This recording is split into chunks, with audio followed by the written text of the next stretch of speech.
దేవుని బిడ్డలారా, ఇక్కడ మనం గమనించినప్పుడు వంశధార శిలువ ఏంటండి? వంశధార శిలువ అంటే సంఘములో విశ్వాసులున్నారు, అవిశ్వాసులున్నారు, నామక క్రైస్తవులు ఉన్నారండి. దేవుని బిడ్డలారా, ఎన్ని మార్లు దేవుని వర్తమానం వినబడిననో, ఎన్ని మార్లు దేవుని వర్తమానము వినబడినను మనసు మారిన వారు కూడా ఉన్నారండి సంఘములో. నలుగురు కనబడతా ఉన్నారు, విశ్వాసులు, అవిశ్వాసులు, నామక క్రైస్తవులు.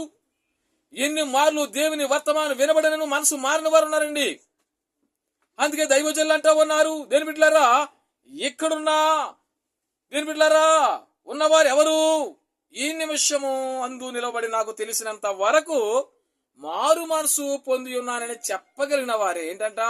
ఇక్కడ వారు అందరిలో కూడా దేవుడు నాకు తెలిసినంత వరకు మారు మనసు పొంది ఉన్నానని చెప్పగలిగిన వారే. అంటే నా హృదయం పవిత్రంగా ఉన్నది. ఎలా చెప్పాలంటే మనము నా హృదయం పవిత్రంగా ఉన్నదని, దేవుని బిడ్డలారా, దేవుని దృష్టిలో పవిత్రంగా ఉన్నదని ఎవరు చెప్పగలరు? వారే సిలువను సరైన రీతిలో ధ్యానించగలరు అన్నారు. చూసారా, మన హృదయము దేవుని బిడ్డలారా చాలా పవిత్రంగా ఉన్నది, దేవుని దృష్టిలో కూడా పవిత్రంగా ఉన్నదని ఎవరైతే చెప్పగలరో వారే సిలువను గురించి ధ్యానించగలరు అన్నారండి దైవజనులు తండ్రిగా దేవదాసాయి గారు. ఉన్నదండి మన హృదయము పవిత్రంగా ఉన్నదా? అందుకే దైవజనులు అంటారు, అందరూ అలాగూ ధ్యానించగలరా? లేదు, అందరూ అలా ధ్యానించలేరు.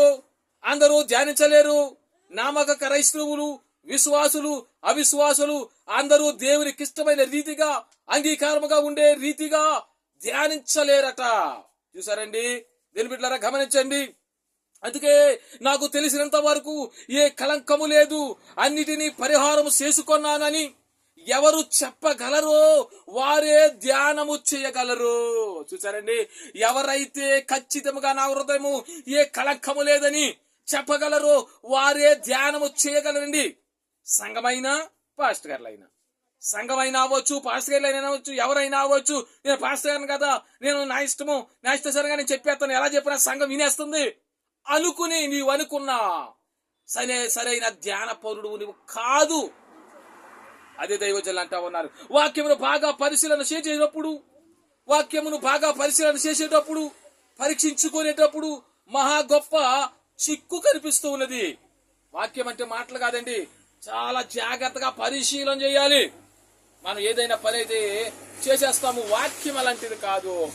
చాలా పవిత్రముగా, పరిశుద్ధముగా వాక్యమును మనం ధ్యానించాలి.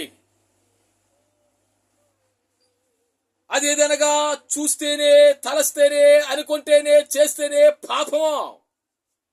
తలంపు కలిగి ఉన్నా, చూపు చూసినా, పని చేసినా, నువ్వు అనుకున్నా పాపమేనండి.